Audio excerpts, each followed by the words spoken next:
How's it going, guys? It's Cass. I've had a few people ask me about concoction skills going into the Abyssal League, so I thought I'd take the time to talk about everything that we know about concoction skills so far. For the most part, aside from changes to poisonous concoction, the majority of the changes are based around the changes to exposure. Since exposure is no longer applied to a specific element, concoction skills that had this form of exposure have been changed to reflect that. Fulminating concoction now has 50% more shock effect, with quality granting more shock chance. At this point, it's still not possible to add quality to these skills. However, there is a new support that gives quality coming in the new patch.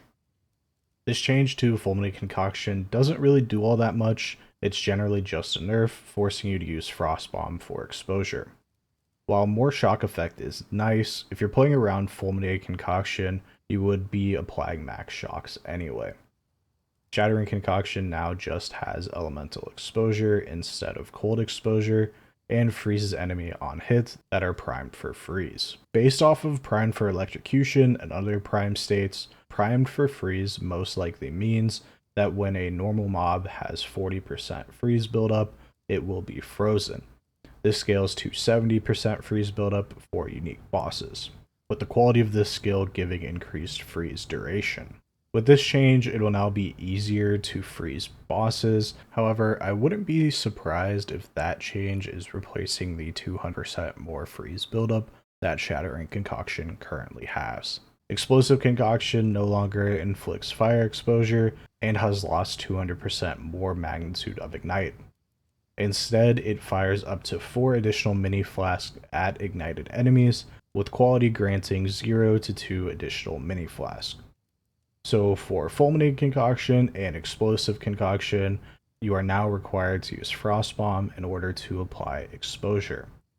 These changes are pretty lackluster so far, but it will be interesting to see how explosive concoction functions and if the extra shotguns make the skill any better. Bleeding Concoction was one of the only concoction skills that I found anyone using last patch, and it seemed decently strong for bosses. However, the change it received is a pretty substantial nerf. Bleeding Concoction no longer has 200% more magnitude of bleeding, instead it aggravates bleeds on hit. The main issue with this nerf is that if you were playing Bleeding Concoction, you would play crit, making it so with some investment on the tree, you would get aggravated bleeds anyway. This change is basically removing the majority of power from scaling the bleed for nothing aside from unlocking the ability to not use crit, which is just bad. Lastly, let's talk about Poisonous Concoction. It is no longer in the game and has been renamed to Acidic Concoction. This skill consumes poison on hit and causes an acidic burst based on the highest expected remaining damage of poison on the target, and cannot poison.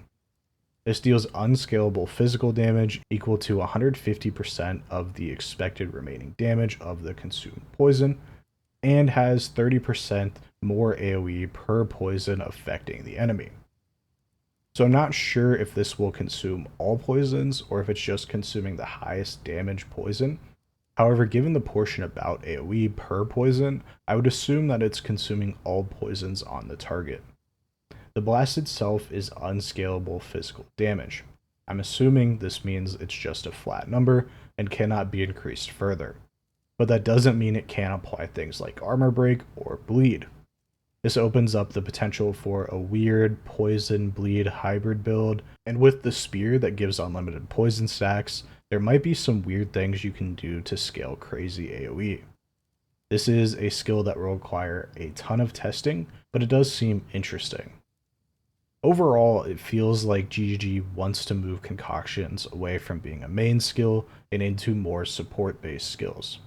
And while I personally would want to play a solely concoction-based build, it doesn't seem feasible. These skills cost too much, and without large buffs to base damage, concoctions will not be able to compete with main skills. This doesn't mean these nodes are completely dead. Having shock generation is nice, having a way to freeze or proc faster freezes could be interesting, and aggravating bleeds is pretty good too. As support skills, concoctions do bring some potential interesting interactions that will just have to be tested.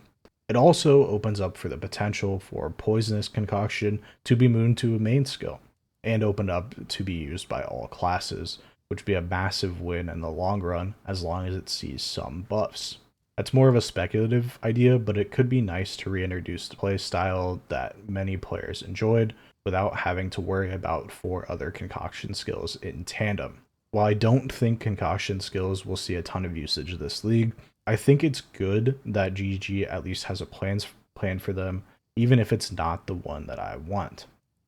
Having concoctions just be in a spot where they are a terrible node to pick like they were last league makes it so these skills are just completely dead. In this case, there might be some situations where you could find some use cases for them, which is obviously better than last patch. I think this league as a whole has potential to be a major turning point for PoE 2. The changes to the gem system alone should have a massive impact on the game. It almost feels like we're going into a completely new game, and I look forward to trying to solve it as much as I can. For my league start, I plan on playing some form of poison-based Pathfinder, most likely the new Toxic Growth, which after the changes make it more like Toxic Rain and remove the annoying travel portion, which is exactly what I wanted to happen from this skill from day one, or some form of gym scaling gas arrow since there has been nerfs to overall mana cost. Gas arrow was one of those skills that had just an absurd mana cost the higher level that you got and made it so it really wasn't worth scaling it too high. So that might be something to look into.